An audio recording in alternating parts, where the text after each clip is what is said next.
Al igual que en Estados Unidos y en Alemania, también en Rusia durante los años 20, el cine adquirió cada vez más relevancia. Следующая станция – улица Сергея Эйзенштейна.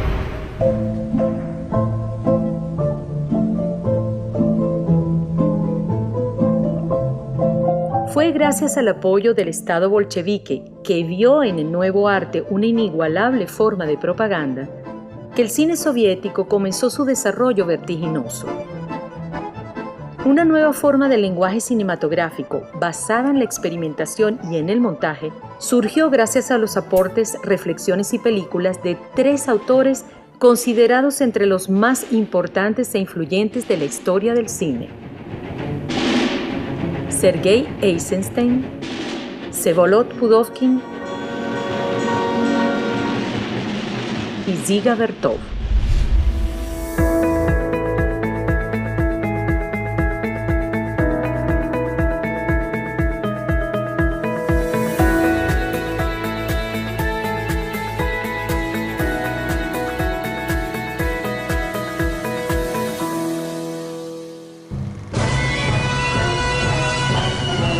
Maestría visual y propaganda. El cine soviético.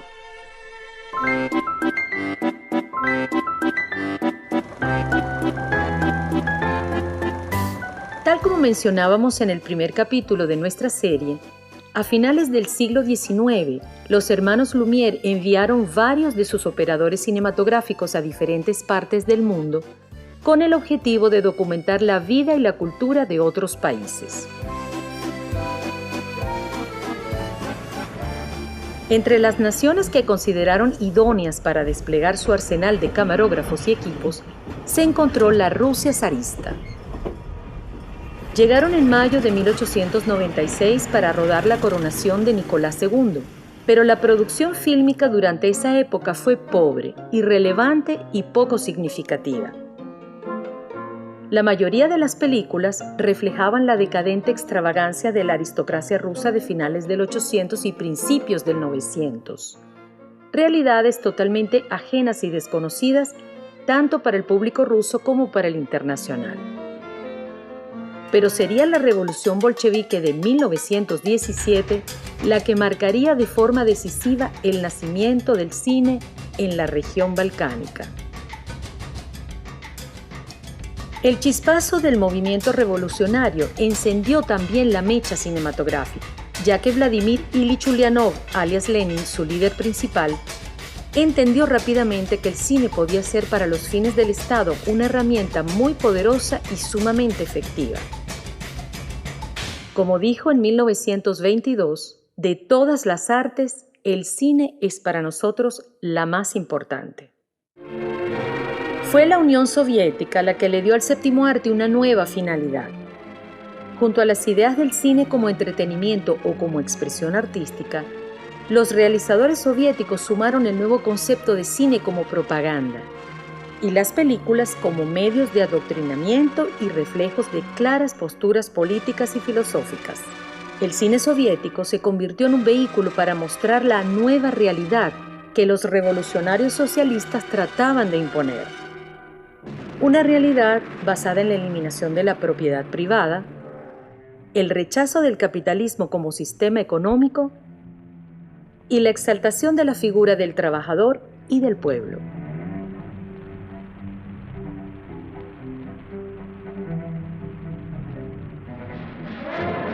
Pero no por esto hay que pensar que todos los directores rusos se limitaron únicamente a producir obras panfletarias para satisfacer los deseos del nuevo régimen.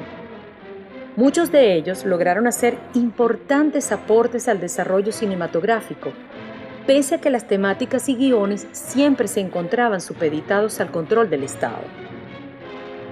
Uno de los primeros promotores del cine después de la Revolución de 1917 fue Lev Kuleshov, un director conocido más por su trabajo de formación y sus experimentos cinematográficos y de montaje que por su filmografía. Sus concepciones vanguardistas lo llevaron en 1922 a crear el Laboratorio Experimental, lugar por donde pasaron y se desarrollaron importantes cineastas rusos. El laboratorio estudió y buscó demostrar el valor que podía tener el montaje cinematográfico.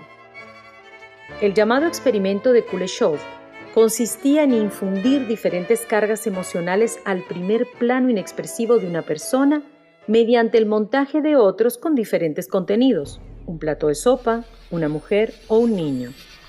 Kuleshov demostró así que la sensación que un plano transmite al espectador está influida de manera decisiva por los planos que lo anteceden y los que lo siguen.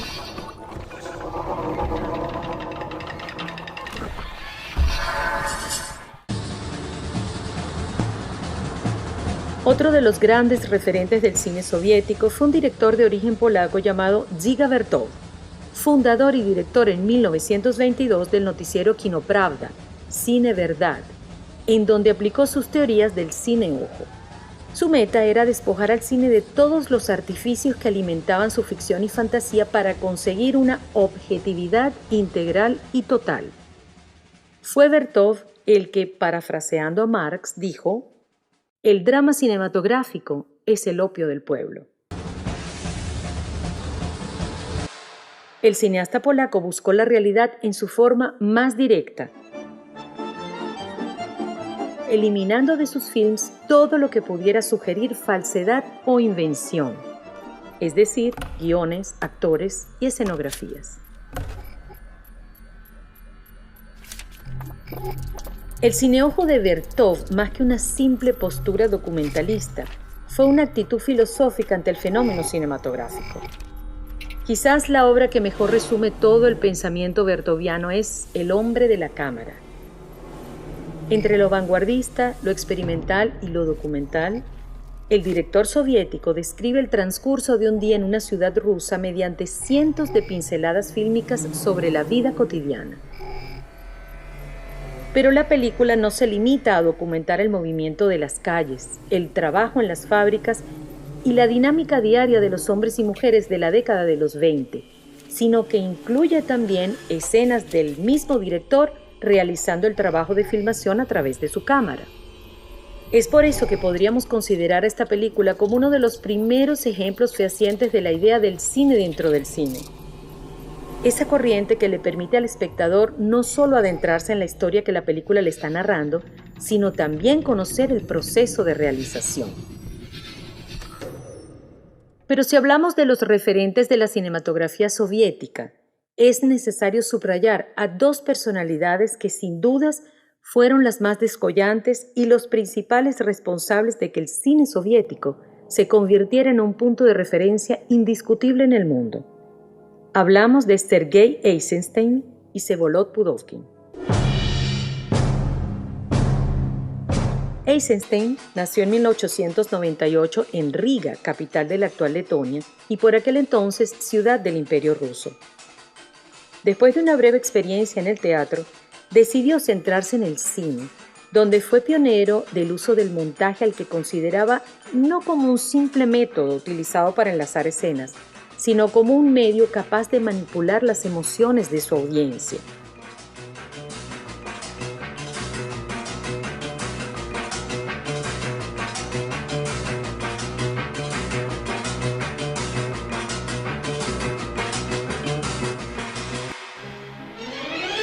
Influenciado por las teorías de Kuleshov y de Vertov, desarrolló una concepción cinematográfica que osciló entre la sencillez del realismo documental y la magnificación dramática de las experiencias revolucionarias. Este director no necesitó de una vasta trayectoria para producir una de las primeras obras maestras del cine universal. Una película que dirigió con menos de 30 años y donde desplegó toda su inquieta personalidad y genialidad. Un film que se convirtió casi inmediatamente en una de las joyas del séptimo arte, El acorazado Potemkin. En esta su segunda película, Eisenstein demostró poseer una profundidad narrativa, cinematográfica y conceptual jamás antes vista. Estructurada casi como una tragedia en 5 actos y basada en hechos reales acaecidos en 1905, la película narra cómo la tripulación del acorazado Príncipe Potemkin, cansada del injusto tratamiento de los oficiales zaristas, decide organizar una sublevación que logra el apoyo de la población civil y del resto de marineros zaristas.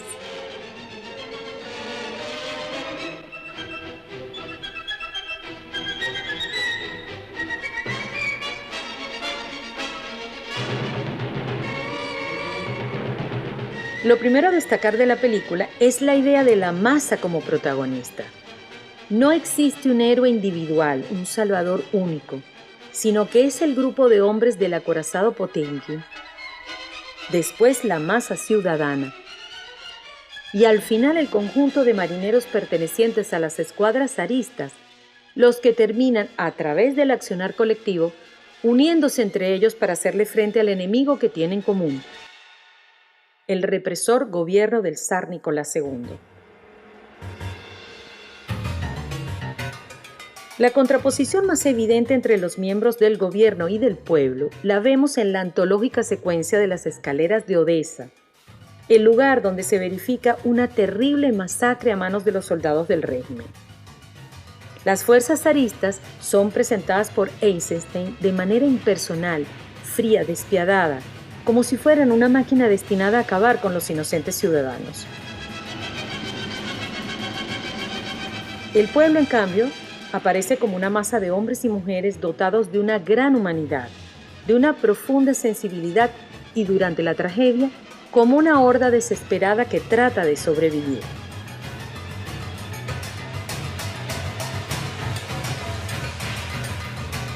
La secuencia de la escalinata se concluye con un desenlace profundamente simbólico. El asesinato de una madre que en la caída empuja escaleras abajo el coche donde tiene a su bebé, y la muerte de una anciana cuyo ojo es atravesado por una bala de rifle. La brutalidad de los cosacos, por ende, acaba con todo. Con el pasado, la anciana, el presente, la madre, y el futuro, el niño. Es a través del montaje preciso y dinámico que Eisenstein logra transmitir la desesperación y la angustia, estableciendo así un crescendo dramático que, entre planos cercanos y planos abiertos, busca sugerir la inhumanidad y la locura de la masacre. El director no se limitó a narrar simplemente el hecho histórico, sino que fue más allá y lo volvió un drama épico, una sinfonía coral epopéyica. La muerte, la fuerza popular, la hermandad entre los hombres y la barbarie de los líderes son los temas principales del acorazado Potemkin. Una obra que conjuga un profundo sentido crítico, político y social con una magistral concepción cinematográfica. El otro realizador que alcanzó un éxito parecido al de Eisenstein fue Vsevolod Pudovkin, el cual también debió su formación cinematográfica al laboratorio experimental de Kuleshov. Pudovkin realizó en 1926 La Madre, su gran obra maestra basada en el libro homónimo de Máximo Gorki.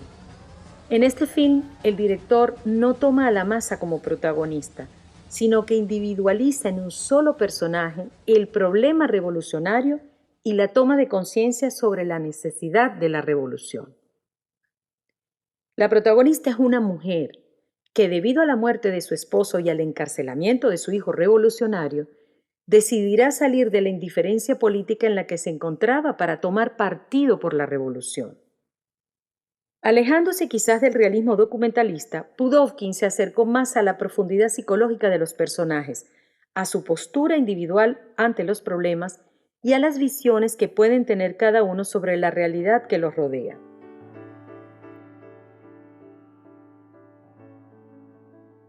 De hecho, en La Madre vemos cómo el director presenta tres tipos distintos de pensamiento: el del padre zarista, el del hijo revolucionario y el de la madre, en un principio neutral.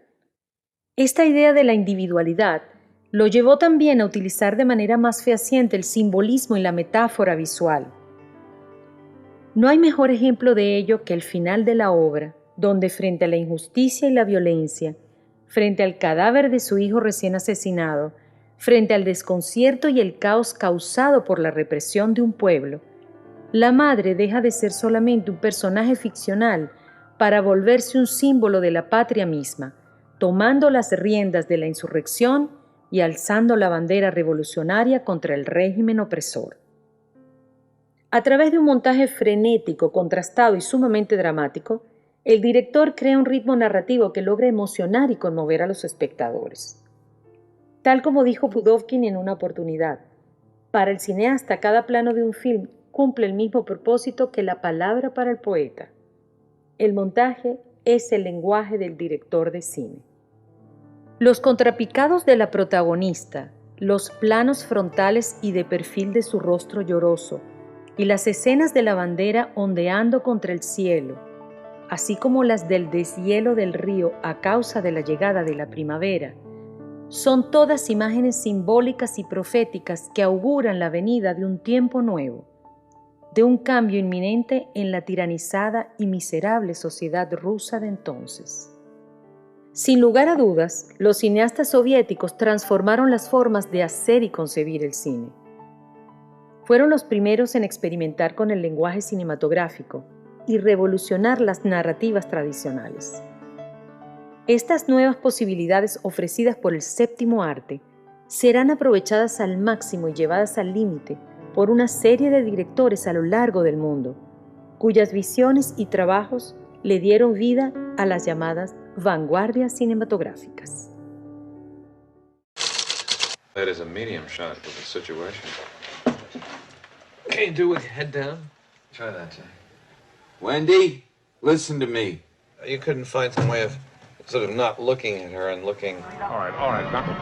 Very high adventure indeed. I mean, the adventure of the spirit. È bello! Sì, è dura. Così, stupende! Questi моменты bisogna... Это надо запомнить, вот это положение. 本当に映画を作りたいんだったら、その脚本を書きなさいと。Il momento più emozionante della preparazione del film è proprio questo qui, cioè un ufficio aperto con della gente che viene. Inte förrän jag visste ju press, säger du, och så tittar du bort. Aha. Förstår du? Och liksom tittar åt ett annat håll. Förstår du? Jag visste ju press, säger du. ¿Quieres saber más sobre esta fascinante historia? Te invitamos a ver el próximo capítulo de nuestra serie Grandes momentos en la historia del cine. Si te gustó este video, dale like, compártelo, escribe tus comentarios y, muy importante, no olvides suscribirte a nuestro canal.